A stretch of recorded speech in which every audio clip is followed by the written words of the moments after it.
नमस्कार, मी हेमंत देसाई. मॅक्स महाराष्ट्रामध्ये आपलं मनापासून स्वागत. आदित्य ठाकरे यांचा जंगी दौरा जोरात सुरू आहे आणि त्याला चांगला प्रतिसाद मिळतो आहे. तो प्रतिसाद उत्तम, उत्स्फूर्त आणि विशेषतः तरुणांचा सहभाग त्यामध्ये आहे हे बघून काही जणांची पोटदुखी सुरू झाली आहे आणि त्यांनी त्या संबंधात निरनिराळ्या गोष्टी सांगायला सुरुवात केलेली आहे. म्हणजे काही जण म्हणतात गर्दीच नाही आहे, काही जण म्हणतात आदित्य ठाकरे काहीही बोलत आहेत आणि त्याला उत्तर द्यायला लागेल आणि हे जर असं यांनी थांबवलं नाही तर आम्ही त्यांचा सामना करू, म्हणजे उत्तर देऊ वगैरे वगैरे वगैरे वगैरे. पण आदित्य ठाकरे यांचा दौरा चालूच राहणार आहे. किती दिवसाचा आहे मला माहिती नाही. प्रश्न असा आहे की या दौऱ्याच्या निमित्तानेच केवळ नाही तर अनेक प्रश्न मला आज चर्चेला घ्यायचे आहेत आणि त्यामध्ये पहिला मुद्दा जो आहे तो भाजपचे प्रदेशाध्यक्ष चंद्रकांतदादा पाटील हे काय म्हणाले. काल भाजपची जी महत्त्वाची बैठक पार पनवेलमध्ये पडली त्यामध्ये चंद्रकांतदादा म्हणाले की आमच्या मनावर आम्ही दगड ठेवला आणि एकनाथ शिंदे यांना मुख्यमंत्री केलं. आम्हाला अतोनात वाईट वाटलं. आम्हाला म्हणजे चंद्रकांतदादांना, कार्यकर्त्यांना आणि सगळेच जणांना वाईट वाटलं असेल तर देवेंद्रजींनाही वाईट वाटलं असणार, स्वाभाविक आहे. कारण त्यांनी आश्वासन दिलं होतं की पुन्हा मी येईन, म्हणजे काय मुख्यमंत्री पदावर मी स्वार होईल. ते त्यांना होता आलं नाही आणि त्यांनी त्याग केला असा दावा केला जातो आहे. पण माझ्या मनावरती मी दगड ठेवला असं जेव्हा उद्गार त्यांनी काढले तेव्हा त्यामधून संजय शिरसाट असतील किंवा एकनाथ शिंदे यांचे कट्टर समर्थक त्यांनीसुद्धा त्यांना टोले लगावले. म्हणजे परिस्थितीची मजबुरी होती हे कबूल आहे, पण तरीसुद्धा आमचीही काही ताकद आहे आणि आमच्याशिवाय भाजप आणि एकनाथ शिंदे गटाचं मंत्रिमंडळ बनू शकलं नसतं. म्हणजेच आमच्यामुळे तुम्ही आहात, तुमच्यामुळे आम्ही आहोत ठीक आहे, पण एकनाथ शिंदेंना मुख्यमंत्री पद दिलं, त्यांना केलं म्हणजे आम्हाला तुम्ही उपकृत केलं असं समजू नका, असंच एक प्रकारे संजय शिरसाट सुनावं बघतायत. आणि संजय शिरसाट जे म्हणतात ते उजवे हात आहेत एकनाथ शिंदेचे, मुख्यमंत्री एकनाथ शिंदेचे.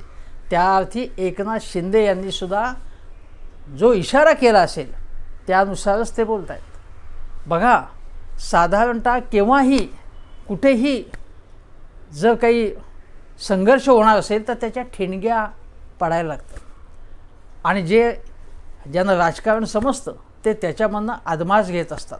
लगेच हे सरकार पडणार आहे, कोसळणार आहेत, अजितदादा मुख्यमंत्री होणार आहेत असं मी अमोल मिटकरींसारखं बोलणार नाही. मी अजिबात तसं बोलणंही चुकीचं आहे.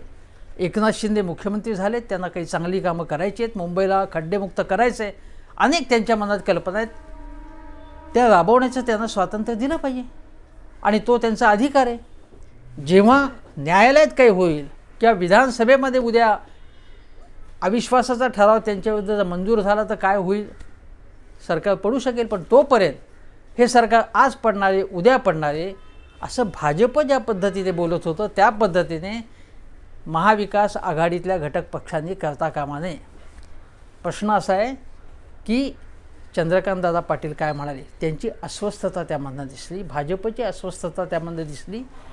आणि मग देवेंद्रजी काय म्हणाले, देवेंद्रजींनी सांगितलं की भाजप सत्ता पिपासू नसल्याने एकनाथ शिंदेंना मुख्यमंत्रीपद मिळालं.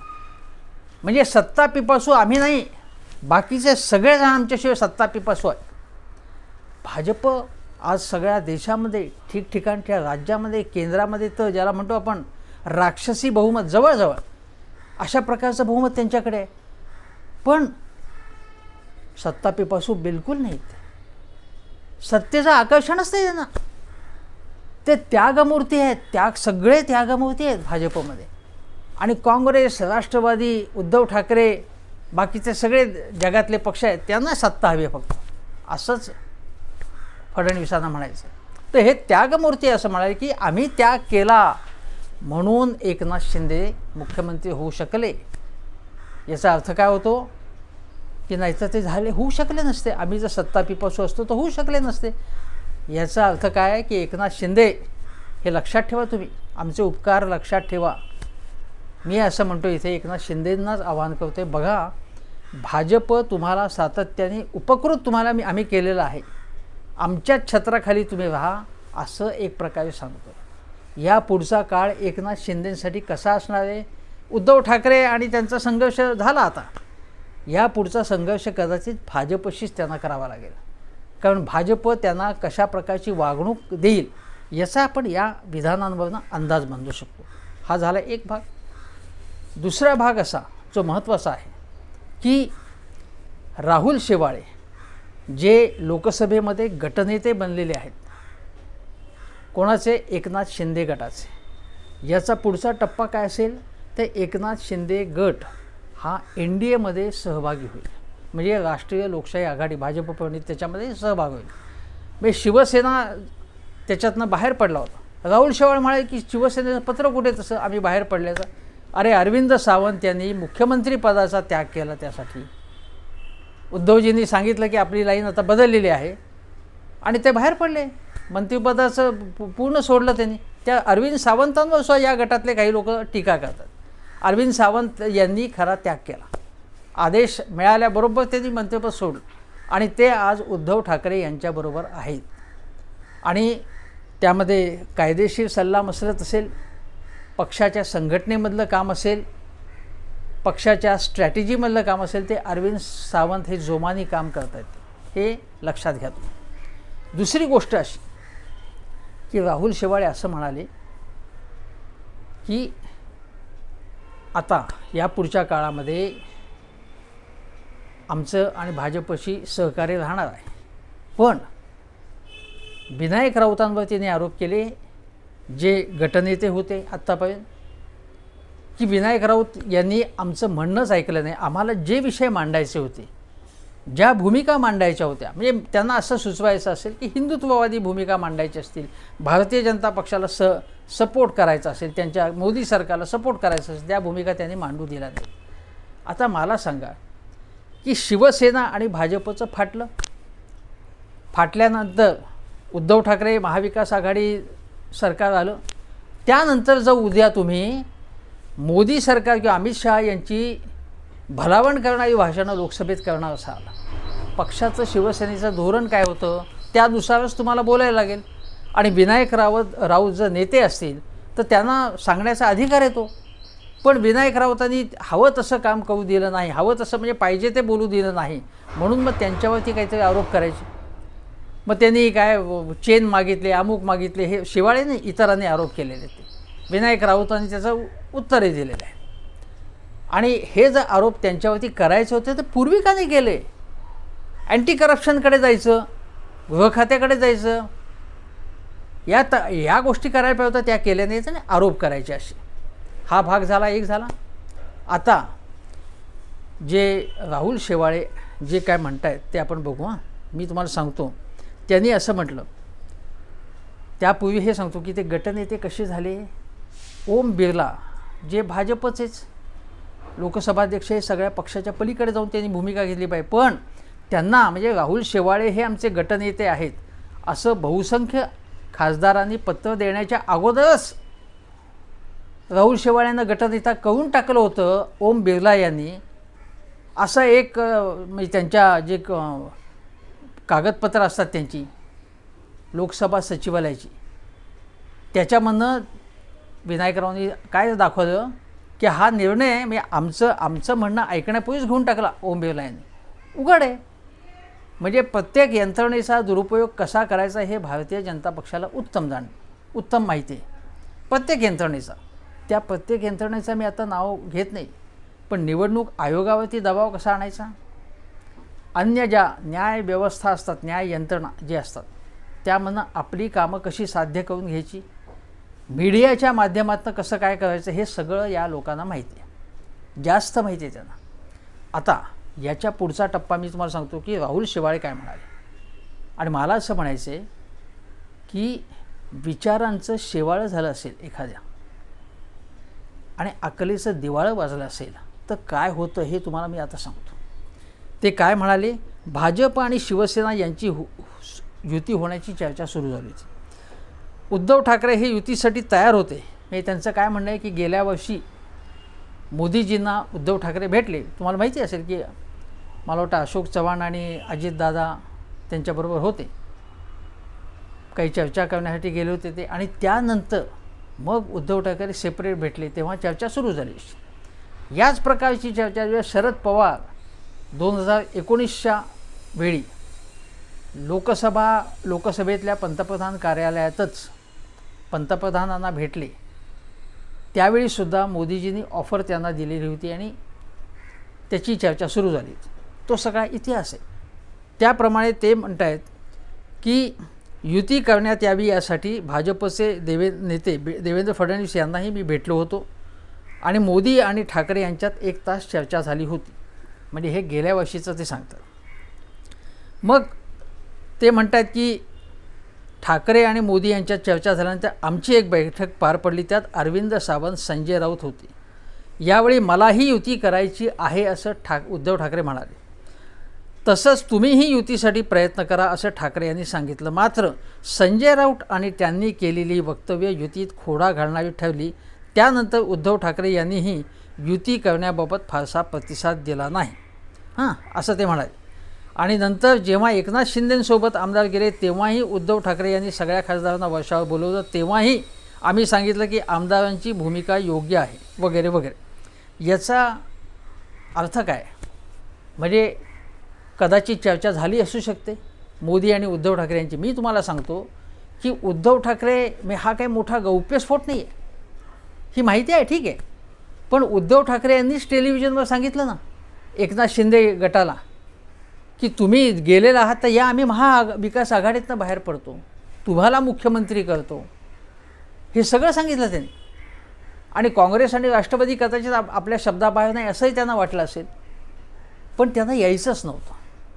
आणि मी तुम्हाला सांगतो की गेल्या वर्षी उद्धव ठाकरे यांनी प्राथमिक चर्चा केली असेल मोदींची, पण त्यावेळी युती करायला मी तयार आहे, महाविकास म्हणजे राष्ट्रवादी आणि काँग्रेसला बाहेर काढू आम्ही आणि तुमच्याशी युती करायला तयार आहे.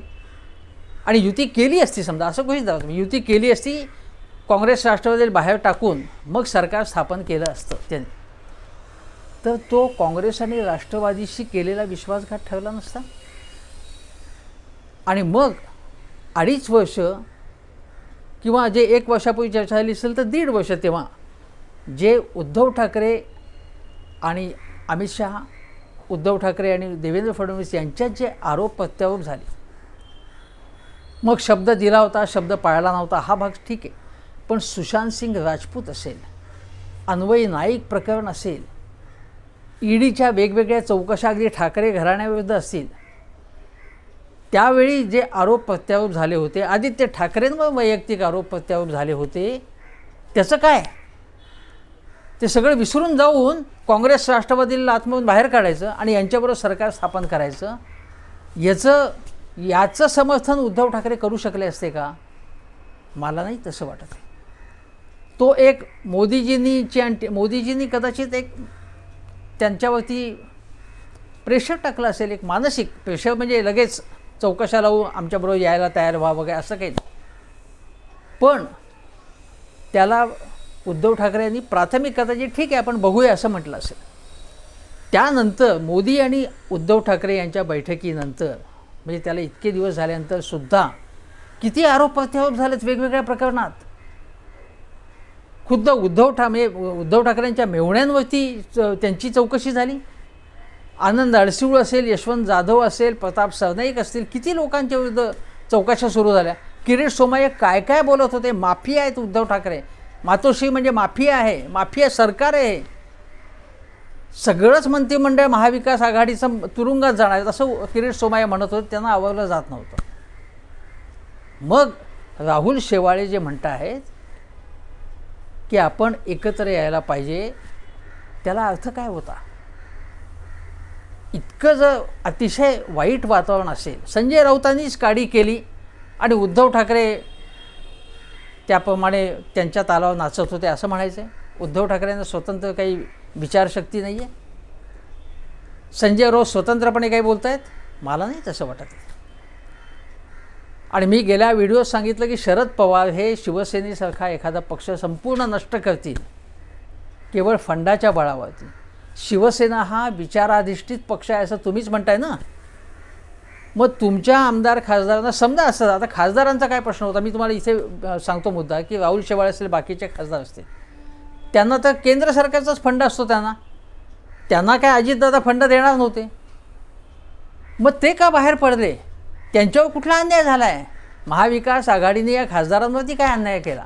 आणि मग खासदारांचा जर विरोध होता तर खासदारांनी सांगायचं की आम्ही खासदार पदाचा राजीनामा देतो, महाविकास आघाडीमध्ये जाणं म्हणजे हिंदुत्वाशी तडजोड आहे, ती आम्ही सहन करणार नाही. तेव्हा राजीनामा द्यायचा, पुन्हा निवडून यायचं तुम्ही खासदार म्हणून. प्रश्न असा आहे की राहुल शेवाळे, तुम्ही आता खरं बोललात, म्हणजे मनातलं ओठावरती कसं येतं, जसं चंद्रकांत दादांच्या ओठावरती जी मळमळ आहे ना, की एकनाथ शिंदे आमचे एवढे ताकद असताना एकनाथ शिंदेंना आम्हाला मुख्यमंत्री करायला लागलं, ते बाहेर आलं. त्याप्रमाणे राहुल शेवाळेंनी काय सांगितलं की 2024मध्ये आम्हाला निवडून यायचं असेल तर मोदीजींचीच मदत घ्यायला लागेल. मग मी असं विचारतो राहुल शेवाळे आणि बाकीच्या खासदारांना जे एकनाथ शिंदे गटात गेले, तुमचं खासदार म्हणून काही कर्तृत्व नाही आहे की तुम्ही मतदारसंघामध्ये कामं केली, तुम्ही रस्ते केले, तुम्ही तिथे शाळा, हॉस्पिटल काही असेल, लोकांची कामं केली आणि लोकांनी तुम्हाला निवडून दिलं, असं का होऊ नये? अनेक देशामध्ये अपक्ष आमदार हे निवडून येतात, खासदार निवडून येतात अपक्ष स्वतःच्या ताकदीवर. पण तुम्हाला फक्त मोदींचं नाव मिरवून तुम्हाला खासदार म्हणून यायचं आहे. आणि तेव्हा तुम्ही काय सांगताय? उद्धव ठाकरे यांच्या नावावरती आम्ही निवडून येऊ शकणार नाही असं म्हणताय. मला सांगा, 2014 पूर्वी तुम्ही असं म्हणत नव्हता? तुमचा जो नेता आहे उद्धव ठाकरे, ज्या शिवसेनेने तुम्हाला एवढं नाव दिलं, त्याच्या नेत्याबद्दल, पक्षप्रमुखांबद्दल तुम्ही असं म्हणताय की त्यांच्या जीवावरती आम्ही निवडून येऊ शकणार नाही? आणि तुमचं महाराष्ट्रात सरकार आहे, या महाविकास आघाडी सरकारने काय काय कामं केली आहेत हे तुम्ही सांगा ना. मतदारसंघामध्ये लोकांशी संवाद साधा, तुम्ही काय काय काय केले? पण तुम्हाला सगळ्या मंडळी, एकनाथ शिंदे गटातल्या मंडळींना कोणीतरी व्हिलन समोर ठेवायचं आहे. जसं पूर्वी प्राण, अनुपम खेर, परेश रावल, अमरीश पुरी हे व्हिलन होते ना, तसे आता तुम्हाला व्हिलन समोर ठेवायचे आहेत. कोण आहेत ते व्हिलन? मग कधी संजय राऊत असतात, कधी शरद पवार असतात आणि आता कधी उद्धव ठाकरे असतात. मग बघा कशी मळमळ बाहेर येते. आणि मी तुम्हाला सांगतो की हे किती ढोंगी आहेत हे लोक, हे मला तुम्हाला आवर्जून सांगायचं. आता भाजपबद्दल एवढा उमाळा राहुल शेवाळेंना आलेला आहे. मी तुम्हाला सांगतो, राहुल शेवाळे हे 2002 साली सेना भाजप युती होती, आपल्याला माहिती, तिथं घट्ट युती होती, हिंदुत्वासाठी युती होती. त्यावेळी भाजप उमेदवाराचा पराभव केला आणि मी जे नगरसेवक झाले राहुल शेवाळे, त्यांनी बंड केलं. भाजपच्या उमेदवाराचा पराभव केला, कारण त्यांना निवडणूक लढवायची होती शिवसेनेकडनं, पण युती असल्यामुळे काही जागा भाजपसाठी सोडायला लागतात. मग तेव्हा हिंदुत्वाच्या विरुद्ध त्यांनी लढाई केली असं नाही, म्हणजे हिंदुत्वाचा जो चेहरा होता भाजपचा, त्याच्याविरुद्ध का निवडणूक तुम्ही लढवली नगरसेवक पदासाठी? मग तेव्हा हिंदुत्वाचं काय झालं तुमच्या? काय भाजपचा उमेदवार म्हणजे पाकिस्तान होता तुमच्या भाषेमध्ये? अतिरेकी होते ते लोक. मग तुम्हाला निवडून यायचं होतं, तुम्हाला नगरसेवक व्हायचं होतं, म्हणून तुम्ही ही गोष्ट केली. तेव्हा हिंदुत्वाचं काय झालं असा माझा राहुल शेवाळेंना सवाल आहे. काहीही संबंध नाही हिंदुत्वाचा, काही देणंघेणंच नाही तुमचं त्याच्याशी. तुम्हाला बघा, मला आठवते की 2007 साली 2012 साली पुन्हा निवडून आले राहुल शेवाळे. महापौर सुनील प्रभू ते स्टँडिंग कमिटी 4 वर्ष राहुल शेवाळ्यांना मिळाली, 4 वर्ष स्टँडिंग कमिटी. आता स्टँडिंग कमिटी, विलासराव देशमुख काय म्हणायचे, स्टँडिंग कमिटी म्हणजे अंडरस्टँडिंग कमिटी, म्हणजे त्या कमिटीमध्ये वेगवेगळ्या पक्षाचे जे लोक असतात, सगळ्या ठेक्यामध्ये संगनमताने सगळे व्यवहार होतात पूर्वीपासून. त्यात काँग्रेस, राष्ट्रवादी, भाजप, शिवसेना सगळं आलं, कोणीही त्यामधनं सुटलं नाही त्या व्यवहारांमधून. आणि राहुल शेवाळे जेव्हा तिथे होते, सगळे व्यवहार काय जे असतील होत होते, कॉन्ट्रॅक्ट्स दिली जात होती.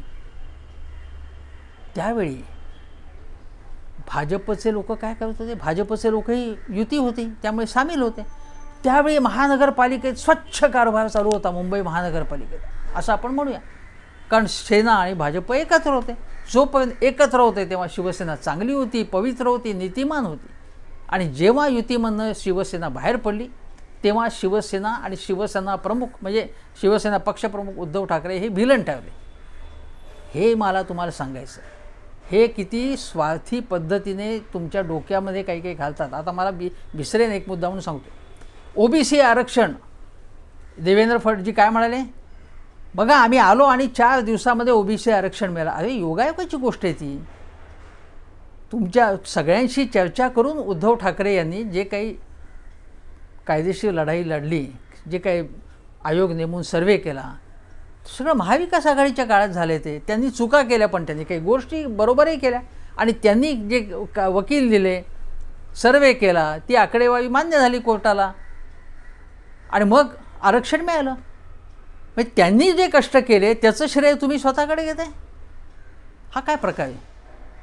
म्हणजे लोकांनी, सर्वसामान्य लोकांनी लक्षात घ्यावं. जर मी असं म्हणतो की देवेंद्र फडणवीसांनी जी समृद्धी महामार्ग त्यांनी केला, मेट्रोचा विस्तार त्यांनी केला देवेंद्रजींनी, त्याचं श्रेय मी त्यांनाच देईन. पण हे श्रेय तुम्ही का घेताय? शिवसेना म्हणजे नादान लोकांचा पक्ष आहे, काहीही केलं नाही शिवसेनेने. मी तुम्हाला उदाहरण सांगतो एक, आता इथे मी विसरीन म्हणून सांगतो की अजय चौधरी जे गटनेते म्हणून उद्धव ठाकरेंनी ज्यांना गटनेता केला आहे विधानसभेमध्ये, अजय चौधरी हा माणूस जो आहे अतिशय प्रामाणिक तळमळीचा असा शिवसैनिक आहे. म्हणजे मी तुम्हाला सांगतो की सिनियर सिटिझनसाठी बेरंगुळा केंद्र असेल किंवा परळच्या परिसरामध्ये त्यांनी एक पुस्तकाचं एक उद्यान केलेलं आहे. ठिकठिकाणी अशी पुस्तकं ठेवलेली. काळाचौकी परिसरात आरोग्य केंद्राचं काम चाललं आहे, कॅन्सर पीडितांसाठी काम चाललं आहे त्यांचं. आणि मुख्य म्हणजे 2016 साली या अजय चौधरीने, आमदार अजय चौधरी जे गटनेते आहेत शिवसेनेचे आत्ता, त्यांनी उपकरप्राप्त इमारतींसाठी काही धोरण असावं स्वतंत्र म्हणून हट्टाला पेटले ते. आणि मग ते धोरण हे झालं. म्हाडा इमारतींची जी पुनर्विकास असतो किंवा जिजामाता नगर, तुम्हाला माहिती असेल मुंबईमध्ये, मुंबईची ज्यांना माहिती आहे त्यांना जिजामाता नगर मोठी झोपडपट्टी आहे तिथे. त्यांच्या पुनर्वसनाचा प्रश्न म्हणजे त्यांना तिथे जे काय संक्रमण शिबिर आहेत त्यांचं पुनर्वसन तिथेच व्हावं यासाठी त्यांनी आग्रह धरला. नंतर मुंबईमध्ये म्हाडाच्या ज्या अनेक इमारती आहेत त्यांच्या पुनर्विकासाचा प्रश्न असेल, हे सगळे प्रश्न त्यांनी हाती घेतले आणि सोडवण्याचा प्रयत्न केला. काहीही केलं नाही उद्धव ठाकरे यांच्याबरोबर जे आहेत लोक त्यांनी. मी अरविंद सावंतांचं तुम्हाला उदाहरण सांगितलं, आता अजय चौधरींचं नाव सांगतोय. पण जणू उद्धव ठाकरे यांच्याबरोबरचे जे लोक आहेत त्यांनी काहीही केलं नाही आणि ते कर्तृत्व शून्य आहेत असं सांगण्याचा जो भाग आहे तो मला पूर्णपणे खोडून काढणार मी तो. आणि हे बघा, अजय चौधरींनी मुंबई इमारत दुरुस्ती आणि पुनर्वसन मंडळाच्या 450 इमारती आहेत हां, आणि पंतप्रधान आवास योजनेच्या इमारतींचं या दोघांचं मिळून पुनर्विकासाचं धोरण आखावं यासाठी अजय चौधरींनी प्रयत्न केले. जितेंद्र आव्हाड गृहनिर्माण मंत्री होते, एकनाथ शिंदेसुद्धा होते. त्यांना विचारा कोणी की अजय चौधरींनी प्रयत्न केले की नाही. त्याला सकारात्मक प्रतिसाद मिळाला. पोर्ट ट्रस्टच्या जमिनींवरची जी उपकर प्राप्त इमारतींचा पुनर्विकास त्याचाही त्यांनी प्रश्न हाती घेतला. आणि या मुंबईतला मुख्य प्रश्न काय, राहण्याचा जागेचा निवाऱ्याचा प्रश्न येतो. तो निवाऱ्याचा गोरगरिबांचा, कनिष्ठ मध्यमवर्गीयांचा, जे गिरणी कामगारांची मुलं आहेत त्यांचा हा जो सगळा परिसर असेल, शिवडी असेल, परळ असेल, भोईवाड असेल, नायगाव असेल, काळाचौकी असेल, त्या ठिकाणचा सगळा जो काही विकास करायचा असेल, त्यांना घरं द्यायची असतील, त्यासाठी अजय चौधरींनी काम केले. माझा मुद्दा असा आहे की मी उद्या आणखीन काही लोकांनी चांगलं काम केलं असेल तर तेही सांगेन, पण या लोकांनी काहीही केलं नाही असं जे दाखवण्याचा प्रयत्न केला जात आहे तो संपूर्णपणे बोगस प्रकार आहे. आणि मला माहिती आहे की जे एकनाथ शिंदे गटाकडे जे जे लोक गेलेले आहेत,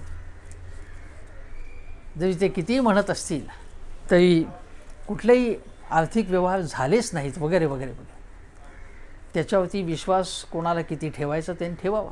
लोकांना माहिती असतं की काय मोठ्या वैचारिक गोष्टी करून म्हणजे हिंदुत्वासाठी हे लोक असे तडफडत होते जणू काय. कधी एकदा हिंदुत्व येते सगळ्या भारतामध्ये, महाराष्ट्रामध्ये जागोजागी मंदिरं कशी उभी राहत आहेत यासाठी जणू काही तळमळत होते हे लोक. हे सगळं खोटं आहे, हे सगळं ढोंग आहे, काहीही संबंध नाही त्याचा. आता मी तुम्हाला सांगतो की या एकेका याच्याबद्दल मी राहुल शेवाणेचं तुम्हाला सांगितलं. आता ते कदाचित कॅबिनेट मंत्रीसुद्धा होतील उद्या, त्यासाठीच तर सगळी धडपड चालली आणि 2024 साली त्यांना निवडून यायचं आहे मोदींच्या नावावरती. म्हणजे आपण काही काम करून, आपण काही प्रयत्न करून निवडून यायच्या ही जिद्द पाहिजे. आपण पक्षाला मोठं करू, मतदारसंघ वाढवू, आपला लोकांची कामं करून निवडून यावं. आता आपचे जे एवढे निवडून आले, जे वारंवार त्या दिल्लीमध्ये केवळ केजरीवालांचा फोटो झळकवून नाही आले, ते त्या लोकांनीसुद्धा ठिकठिकाणी कामं केलेली होती. लोकल जो जाहीरनामा असतो तो जाहीरनामा म्हणजे प्रत्येक मतदारसंघाचा एक स्वतंत्र जाहीरनामा आपने तयार केला आणि त्या जाहीरनाम्याची वचनं त्यांनी पूर्ण केली, म्हणून ते पुन्हा पुन्हा निवडून आले. हे लक्षात घ्या तुम्ही. त्यामुळे केवळ मोदींच्या नावावरती निवडून यायचं आणि मग आपण काही करायला मोकळे असं ज्यांना वाटतं त्या आमदार खासदारांबद्दल लोकांनी सावधगिरीची भूमिका ठेवली पाहिजे. आता मी तुम्हाला सांगतो आहे की हे जे लोक आहेत, आता एकनाथ शिंदे गटातले लोक, आता बघा हिंदुत्वासाठी प्राणपणाला लावणारे हे लोक त्यांनी काय काय केलेलं आहे. प्रताप सरनाईक आपल्याला माहिती आहे, ते राष्ट्रवादीत होते. आता राष्ट्रवादीत असताना त्यांचं हिंदुत्व कुठे गेलं होतं मला माहीत नाही, पण ठीक आहे, राष्ट्रवादीत होते तेव्हा. ते आज राष्ट्रवादीत असते तर इतर लोक म्हणाले असते बघा मुसलमानांचं लांगुल चालन करणारे पक्षात गेलेत ते, आता ते इकडे आलेत. त्यांची मालमत्ता बघा, जंगम मालमत्ता 21 कोटी, स्थावर मालमत्ता म्हणजे घर असेल किंवा बाकी असेल 104 कोटी, आणि त्यांच्या कुटुंबाची मालमत्ता म्हणजे पत्नीची 5 कोटी, जंगम स्थावर 12 कोटी. गरीब आहेत. आता किती गरीब आहेत बघा, हे गरिबी रेषेच्या खालीच आहेत प्रताप सरनाईक असं आपण म्हणूया. दुसरे आहेत ते बालाजी किणीकर. आता हे बालाजी किणीकर हे जे आमदार आहेत त्यांच्या मागे मला वाटतं या जानेवारीतच ईडीचं समन्स गेलं होतं. मग काहीच झालं नाही पुढे. कदाचित ईडीला वाटलं झालं एका सत्प्रवृत्त साधू पुरुषालाच आपण नोटीस पाठवली, त्यामुळे त्याचं काहीच झालं नाही पुढे. आता तर ते भाजपच्या गोतावळ्यात गेल्यामुळे म्हणजे एकनाथ शिंदे गटात गेल्यामुळे काहीच होणार नाही. आता स्वच्छ झालेले आहेत ते म्हणजे एकदम. रावसाहेब दानवे यांच्या लॉन्ड्रीत जाऊन किंवा मोदींच्या लॉन्ड्रीत जाऊन स्वच्छ झालेले आहेत. विश्वनाथ भोईर एकनाथ शिंदे गटातले, काय आरोप आहेत त्यांच्यावरती? खुनाचा प्रयत्न, दंगा, प्राणघातक हत्याराने दुखापत करणं. कदाचित हिंदुत्वासाठीच केलं असेल तर मला माहीत नाही हे सगळं, पण हे झालं. सदा सरवणकर तर आपल्याला माहिती आहेत की सदा सरवणकर त्यांची 4.5 कोटी मालमत्ता, पत्नीच्या नावावरती असंच 1 कोटीच्या वरती. आणि सदा सरवणकर आपल्याला माहिती आहे की मनोहर जोशींच्या सोसायटीच्या खाली त्यांच्या समर्थकांनी, सदा सरवणकरांच्या समर्थकांनी कसा धिंगाणा घातला होता. शिवसेनेच्याच नेत्याच्या घराच्या इथे मनोहर जोशींवर नाराज होऊन कसा धिंगाणा घातला होता. दादरमध्ये एक मराठी माणसाचं हॉटेल होतं दत्तात्रय नावाचं. मी अनेकदा तिथे जेवायला जायचो, उत्तम मिसळ मिळायची. त्या दत्तात्रयाच्या मालकांना कोण त्रास देत होतं, कोण धमकावत होतं, हे सगळं याच्या तक्रारी बाळासाहेब ठाकरे यांच्याकडे सोपवण्यात आल्या. हे बाळासाहेब ठाकरे यांनासुद्धा माहिती होतं, हे लक्षात घ्या तुम्ही. दादरमधलं गोष्ट आहे तुम्हाला सांगतो. आता मी कोणाचं ते इथे नाव घेत नाही, तुम्ही समजाल का कोणाचं मला नाव घ्यायचं ते समजाल तुम्ही. आता प्रकाश सुर्वे बघा, आदित्य ठाकरे विधानसभेच्या प्रांगणात भेटले आणि ते म्हणाले की अरे माझं तुमच्यावरती खूप प्रेम होतं, तुम्ही असं कसं काय केलं. मग ते काही बोलूच शकले नाहीत समोरच आल्यामुळे. बाकीचे निदान डोळ्याला डोळे भिडवत नव्हते, निदान सुर्व्यांनी बोलले, 2 शब्द बोलले. त्या सुर्व्यांकडे फक्त 5 फ्लॅट्स आहेत, काहीच नाही हो, 5 फ्लॅट्स आहेत त्यांच्याकडे. भरत गोगावले, बघा आता गोगावले किती चमकत असतात, ते तर त्यांचे मोठे नेते आहेत. आता त्यांच्यावरती सुद्धा निरनिराळ्या कलमांतर्गत गुन्हे दाखल झालेत. यामिनी जाधव, यशवंत जाधव तुम्हाला माहिती असेल, स्टँडिंग कमिटी त्यांच्याकडे होती. उद्धव ठाकरे यांनी अनेक लोकांवरती फक्त अन्यायच केला. सकाळी उठायचे आणि ते कोणावरती आज अन्याय करायचा असं उद्धव ठाकरे ठरवलं. यशवंत जाधव यांना स्टँडिंग कमिटी मिळाली आणि मग त्यांच्याकडे केवळ 55 फ्लॅट्स होते केवळ. मग ईडीने काय कारवाई केली असेल. आता काय ईडी बिडी आता काही प्रश्नच नाही. आता ते एकनाथ शिंदे गटात म्हणजे ते गेले आहेत. यामिनी जाधव त्यांच्या पत्नी त्याही त्यांच्याबरोबर आहेत. महेंद्र दळवी एका मारहाणीच्या गुन्ह्यात नुकतीच त्यांना शिक्षा झालेली आहे. आता योगेश कदम, त्यांच्याकडे सुद्धा जंगम 6 कोटी आहेत. योगेश कदम हे तर रामदास कदमांचे चिरंजीव. रामदास कदम यांनी डोळ्यात पाणी आलं त्यांच्या, म्हणजे आपोआपच. आणि मग ते काल एका चॅनलवरच्या चर्चेत म्हणाले की माझ्या डोळ्यामध्ये पाणी आलं, पण आता उद्या मी दुसऱ्यांच्या डोळ्यात पाणी आणणार आहे. आणि ते मी निष्ठावंत शिवसैनिक कसा होतो, बाळासाहेबांचा शिवसैनिक कसा होतो. रामदास कदम असं म्हणाले की देवेंद्र फडणवीस मुख्यमंत्री असताना ते पर्यावरण खात्याचे मंत्री होते आणि त्यांना महाराष्ट्र प्रदूषण मंडळ देण्यात आलं नाही. उद्धव ठाकरेंनी सांगितलं की नथिंग डुईंग, त्यांना तुम्हाला ते मिळणार नाही. मी देवेंद्रजींकडे गेलो, देवेंद्रजी म्हणाले की उद्धवजींचंच ते मत आहे. आता उद्धव ठाकरे यांनी हा निर्णय का घेतला असेल.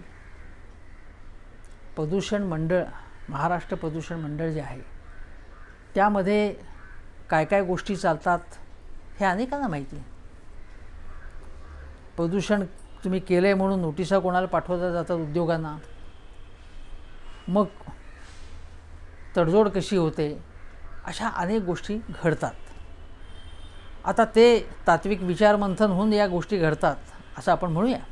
काय व्यवहार घडतात ते केवळ तात्विक गोष्टींसाठी.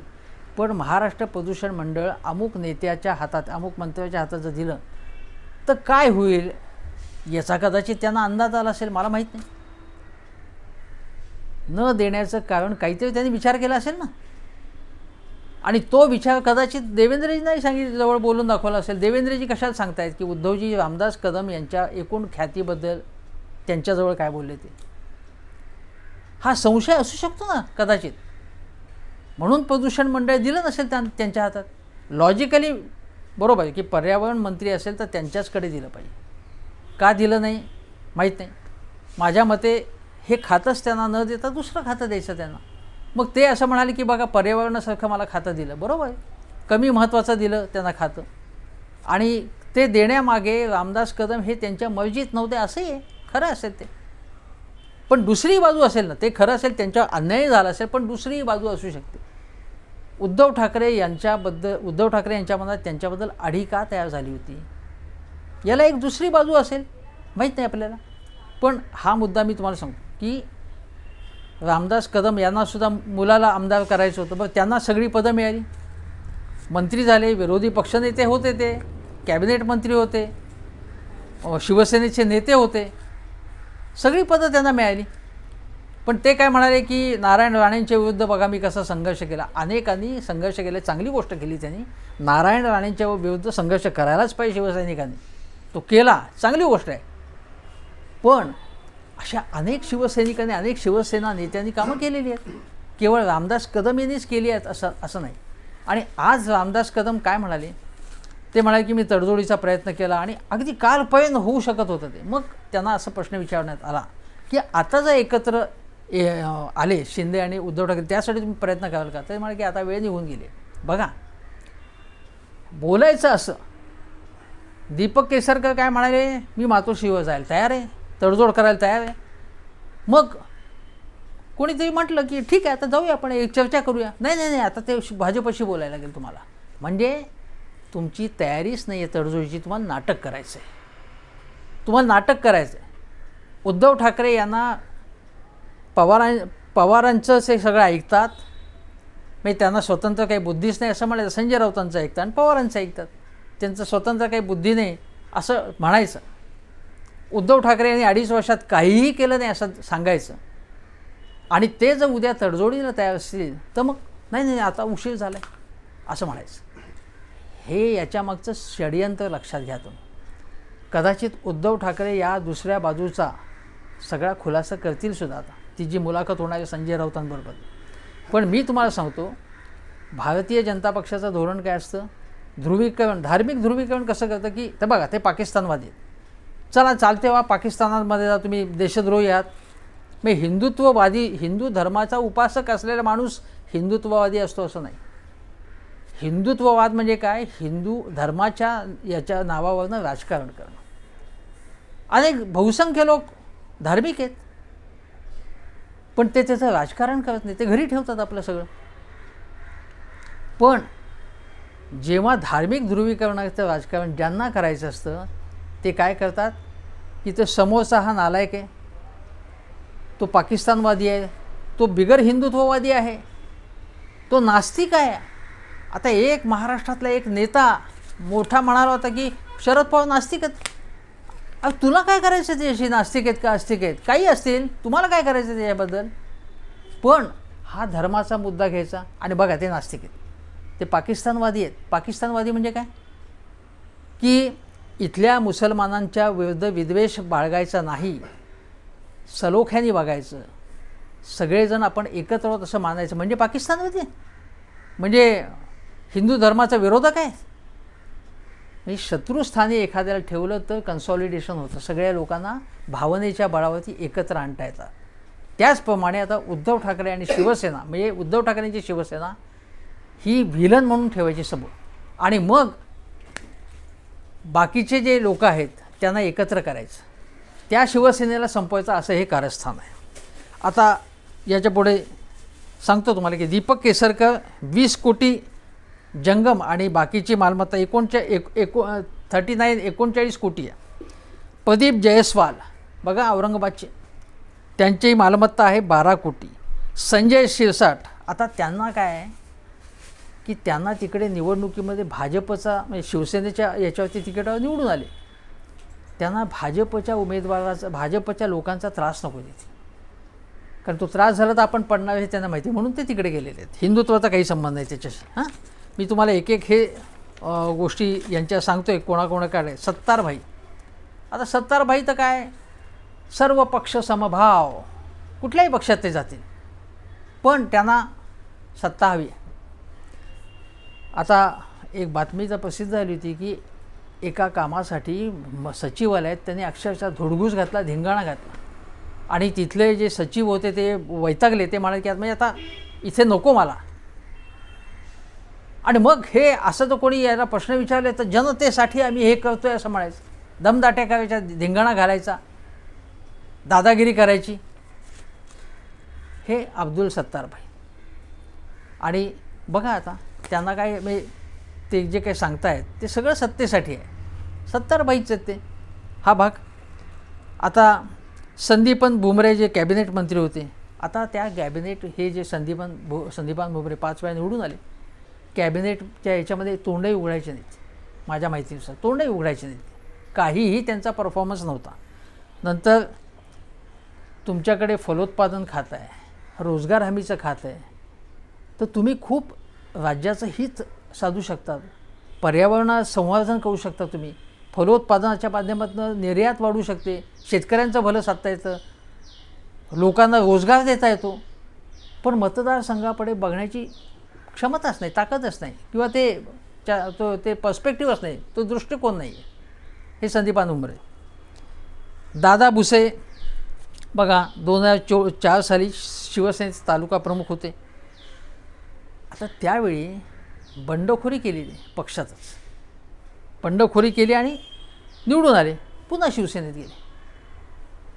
आता शिवसेनेत होते तेव्हा हिंदुत्ववादी, बंडखोरी केली तेव्हाही हिंदुत्ववादी, पुन्हा शिवसेनेत गेली, पुन्हा हिंदुत्ववादी, शिवसेनेत नाही एकनाथ शिंदे गटात गेले, पुन्हा हिंदुत्ववादासाठी, सगळं हिंदुत्ववादासाठी त्यांचं दादा भुसेंचं.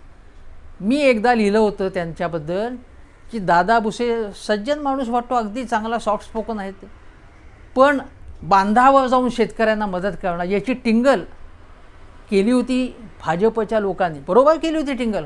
कुठे बांधावर कधीच गेले नाही ते बांधावरती. असा माणूस आता तुम्ही तुमच्याकडे घेतला. आता बोला बघू दादा भुसेंबद्दल. कृषी मंत्री होते ते, काय केलं ते, काय दिवे लावले होते त्यांनी. शेतकरी तडफडत होता असं जे सगळे भाजपचे प्रवक्ते म्हणत होते. कोणामुळे तडफडत होते, कोणामुळे तळमळत होते, त्यांची कामं होत नव्हती, दादा भुसेंमुळे. त्यालाच तुम्ही तुमच्याकडे घेतले त्या माणसाला. आता त्याच्याबद्दल बोला तुम्ही. त्यांच्याकडे सुद्धा फक्त 11 कोटी आहेत त्यांच्याकडे. सुहास कांदे, कांदे एकदम प्रकाशात आले बघ. म्हणजे महाराष्ट्रात अनेक अकलेचे कांदे आहेत, पण सुहास कांदे प्रकाशात आले. आणि सुहास कांदेंनी काय जी बडबड केली, आदित्य ठाकरेंना आव्हान वगैरे दिलं, मग शिवसैनिकांनी पळवून लावलं त्यांना. कांदे बिंदे काही नाही म्हणून. तर प्रथमच आमदार 11 कोटीची मालमत्ता आहेत. त्यांच्यावरती काय गुन्हे आहेत बघा. घरात घुसून धमकावणे, जिवे मारण्याची धमकी देणे, फसवणूक, दमदाटी, 6-7 खटले. तुम्हाला आठवत असेल काही वर्षांपूर्वी पुण्यात जसं मोटरसायकली जाळून टाकण्यात येतात अचानकपणे, तसं नाशिकमध्ये वारंवार घडलं होतं. आणि असे एक दुचाकींची जाळपोळे, त्या संदर्भात सुद्धा सुहास कांद्यांवरती गुन्हा दाखल आहे. गुलाबराव पाटील शिवसेनेचा वाघ म्हणे, त्यांच्याविरुद्ध फसवणूक, बनावट दस्तावेज वगैरे कलमांमुळे गुन्हे दाखल आहेत. हे लक्षात घ्या. हे गुलाबराव पाटील जे आहेत, त्या गुलाबराव पाटलांच्या त्या भागामध्ये मी काही लोकांशी बोललो, अगदी केळी शेतकऱ्यांशी सुद्धा बोललो. त्या शेतकऱ्यांनी मला सांगितलं की आम्हाला जो भाव मिळत नाही, अनेक प्रश्न आहेत केळी शेतकऱ्यांचे, ते यांनी सोडवले नाहीत. त्यांनी काय सांगितलं तुम्हाला सांगतो. आणि काही जणांनी तर सांगितलं तर अत्यंत उर्मटपणे ते बोलतात, वागतात, योग्य पद्धतीने वागत नाहीत. ही तक्रार मी सांगितली. मग या गुलाबरावांनी जेव्हा रस्त्यांची तुलना हेमा मालिनीच्या गालांशी केली होती, असे मी रस्ते करीन, मग टीका झाल्यावरती शब्द मागे घेतले. टीका कोणी केली होती? भारतीय जनता पक्षाच्या नेत्यांनी, आणि मला वाटतं चित्रा वाघांनी सुद्धा त्याला आक्षेप घेतला होता. असे हे गुलाबराव पाटील आता भारतीय जनता पक्षाच्या दृष्टीने पवित्र आहेत. लताबाई सोनावणी चोपडाच्या जळगावजवळच्या, त्यांच्याकडे 18 कोटीची संपत्ती आहे. त्यांचे पती माजी आमदार आहेत चंद्रकांत सोनावणे. किशोर पाटील पाचोऱ्याचे 13 कोटीची मालमत्ता आहे. त्यांच्याविरुद्ध फसवणूक, शांतताभंग वगैरेच्या तक्रारी आहेत. मंजुळा गावित साक्रीच्या आहेत. आता बघा, त्या मंजुळा गावित आधी भाजप, मग अपक्ष म्हणून विजय, मग शिवसेना, आणि आता एकनाथ शिंदे गट. असा प्रवास चालला आहे त्यांचा. शंभूराजे देसाई, आता बघा शंभूराजे तर काय, म्हणजे नक्षलवादाचा एकनाथ शिंदेंच्या गुन्हा, त्या एकनाथ शिंदेंना नक्षलवाद्यांची धमकी आली होती, मग उद्धव ठाकरेंनी संरक्षण नाकारलं वगैरे. दिलीप वळसे पाटील यांनी, गृहमंत्री यांनी ते संपूर्ण खोडून काढलं. ते काहीही त्याच्यात तथ्य नाही असं सांगितलं. मग एकनाथ शिंदेंना विचारण्यात आलं की तुम्हाला सिक्युरिटी द्यावी असं, आणि त्यात उद्धव ठाकरे म्हणाले का सिक्युरिटी देऊ नये. त्याच्याबद्दल ते काही डायरेक्ट बोलले नाहीत. थेटपणे त्यांनी हल्ला केला नाही. त्यांनी सांगितलं असेल या लोकांना बोलायला म्हणून, कारण ते काही दिवसापूर्वी म्हणाले होते की हळूहळू मी तुम्हाला एक एक गोष्टी सांगेन, आणि ते कोणाकोणाच्या तोंडाने ते वळवणार. हे 50 लोक आहेच त्यांच्या साथीला. मग नक्षलवादींनी यांना धमकी का दिली, तर तिथे रस्त्याची आणि अन्य कामं केली.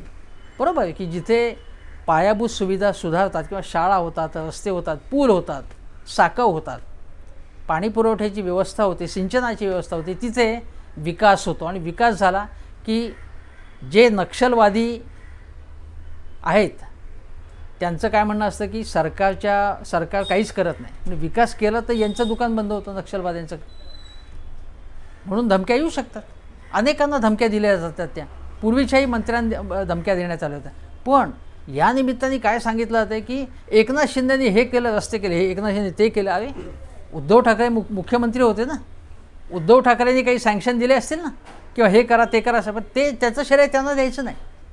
महाविकास आघाडीने काही चुका केली असतील तर ते संपूर्ण उद्धव ठाकरेंनी केलं, आणि जे काही काम केलं ते एकनाथ शिंदेने फक्त काम केलं, त्यांनीच काम केलं. हे काय कशा प्रकारे हे बोलतायत भाजपवाले, आणि भाजपने ज्यांना दत्तक घेतलेलं आहे, ॲडॉप्ट केलेलं आहे, आपल्या मांडीवर बसवलं आहे असा जो गट आहे, जो आत्ता सत्तेवर बसला आहे, तो काय बोलतो आहे, तुमच्या डोक्यामध्ये काय घालू बघतो आहे तो, हे लक्षात घ्या तुम्ही. तर शंभूराजे देसाई हे तर बाळासाहेब देसाई, ते तर लोकनेते होते, महाराष्ट्राचे गृहमंत्री होते. त्यांचे नातू ते गृहराज्यमंत्री होते गेल्या सरकारमध्ये. त्यांच्याकडे 14 कोटी आहेत. तर महेश शिंदे बघा, पश्चिम महाराष्ट्रातले, आधी राष्ट्रवादी होते, मग भाजप, मग शिवसेना आणि आता एकनाथ शिंदे गट, 22 कोटी त्यांच्याकडे आहेत. राजेंद्र पाटील येड्रावकर जे ज्याला म्हणतो आपण, जे आधी अपक्ष होते मग सहयोगी म्हणतो, सहयोगी सदस्य शिवसेनेचे, आता त्यांच्याकडे 8 कोटी आहेत. आता ह्या येड्रावकरांना शिवसेनेने म्हणजे उद्धव ठाकरे यांनी म्हणजे आपल्या माणसाला उभं करण्याच्याऐवजी त्यांच्यावरती एक प्रकारे झुकतं माप दिलं त्यांना, तेच उलटले. संजय राठोड त्यांच्याकडे 6 कोटी. संजय राठोडचं काय बघा, भाजप म्हणत होते की त्या पूजा चव्हाणचा मृत्यू झाला, संजय राठोड तुरुंगात टाका. आता बघा संजय राठोड झाले पवित्र झाले त्यांच्या पदरात पडल्यावरती. संजय गायकवाड बुलढाणा, ते मारहाण, दंगल, सार्वजनिक मालमत्ता, बघा ते अनेकदा आतताईपणे बोलतात, आक्रमकतेच्या नावाखाली वाटेल ते बोलतात, असे ते लोक आहेत. असे संजय गायकवाड आहेत, ते आता एकनाथ शिंदे गटामध्ये गेलेले आहेत. मला सांगायचं काय की या लोकांकडच्या मालमत्ता बघा, त्यांच्यावर विरुद्ध असलेले गुन्हे बघा तुम्ही, आणि गेल्या 2.5 वर्षामध्ये त्यांनी हिंदुत्वासाठी काय केलं हे मला सांगा. काय काय केले हिंदुत्वासाठी? आणि मग हिंदुत्वासाठी हे जो असीम त्याग त्यांनी केला आहे, म्हणजे उद्धव ठाकरे बघा ते सगळे काय सांगतात, सत्ता कोणी सोडतं का? एकनाथ शिंदेंचं ते वाक्य आहे. अरे नगरसेवक पद कोणी सोडत नाही, आम्ही तर मंत्रीपद सोडलेलं आहे. बघा हे 50 लोक एवढे त्यागमूर्ती, सुरतला गेले त्यागासाठी, त्याग करून गुवाहाटीला गेले, मग गोव्याला गेले, त्याग करत होते, सगळं त्याग, देशासाठी, महाराष्ट्रासाठी, हिंदुत्वासाठी त्याग त्याग त्याग. म्हणजे स्वातंत्र्य चळवळीमध्ये सुभाषबाबू असतील, लोकमान्य टिळक असतील, स्वातंत्र्यवीर सावरकर असतील, महात्मा गांधी असतील, त्यांचा त्याग काहीच नाही हो. एवढा त्याग या लोकांनी केले. हे संत पुरुष होते, साधू पुरुष होते, महात्मे आहे. एवढे महात्मे, एवढे संत पुरुष, साधू पुरुष एकट्या महाराष्ट्रात आज आम्ही जिवंत आहोत. आपल्या काळामध्ये 50 असे महात्मे, 50 युगपुरुष, 50 त्यागी लोक हिंदुत्वासाठी राबतायत. लोक लक्षात ठेवा. उद्धव ठाकरे मात्र फक्त सत्तेसाठीच काय ते करत. आदित्य ठाकरे सत्तेसाठीच हे झाले होते. हे सगळे शरद पवारांचे लाचार आहेत आणि हे महान लोक आहेत. लोक हो, प्रेक्षक हो, लक्षात ठेवा काय चाललेलं आहे. भाजपवाले कोणाला हाताशी धरत आहेत? महाराष्ट्राच्या अस्मितेचं राजकारण, महाराष्ट्राच्या ओळखीचं राजकारण करणाऱ्या शिवसेनेच्या विरुद्ध, मूळ शिवसेना बाळासाहेब ठाकरेंची, उद्धव ठाकरेंची जी शिवसेना आहे, त्यांनी स्वतंत्र अस्तित्व आपलं दाखवलं, स्वाभिमान दाखवला. तर तो स्वाभिमान ठेचून काढण्यासाठी यांचे प्रयत्न चालू आहेत. आणि लाचार लोक जे झालेले असतील त्यांना आपल्याकडे घ्यायचं, आपल्या कृपा कटाक्षाखाली त्यांना ठेवायचं, त्यांना उपकृत करायचं. म्हणजे आम्ही आहोत म्हणून तुम्ही आहात. जे स्वाभिमानी बाण्याचं राजकारण करणारे कोकणातले लोक माहिती आहेत तुम्हाला, त्यांना बघा पद त्यांना दिल्याबरोबर ते एकदम भाजपची कशी पुंगी वाजवायला लागलेत बघा.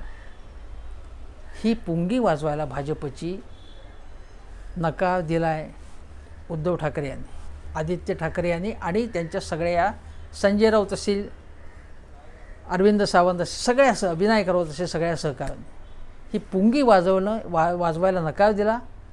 त्यांनी हिंमत दाखवली की महाराष्ट्राचा प्रादेशिक पक्ष, स्वतंत्र बाण्याचा स्वाभिमानी पक्ष म्हणून बाळासाहेब ठाकरे यांच्याच विचाराने आम्ही चाललो आणि मराठी माणसाचं मुख्य म्हणजे आम्ही राजकारण केलेलं. हिंदुत्वासाठी भाजपशी मैत्री केली, पण भाजपने 40 ठिकाणी आम्हाला पाडायचे प्रयत्न केले. 2019 साली आम्हाला जागा कमी दिल्या आणि ज्या जागा कमी दिल्या तिथे आमचे उमेदवार पाडायचे. केवळ मुख्यमंत्री पद 2.5 वर्ष हा वाद नव्हता. हा वाद होता शिवसेना संपवण्याचं कारस्थान चाललं होतं. गोड गोड बोलून, गोड गोड कोण खातं, गोड गोड कोण बोलतं हे आपल्याला माहिती आहे. त्यामुळे हा संघर्ष आहे, हा प्रादेशिक पक्षाचा संघर्ष आहे. YSR बघा तुम्ही, आंध्रमध्ये राजशेखर रेड्डींचं निधन झाल्यानंतर त्यांच्या चिरंजीवांनी स्वतःचा पक्ष बांधला ना स्वतःच्या ताकदीवरती.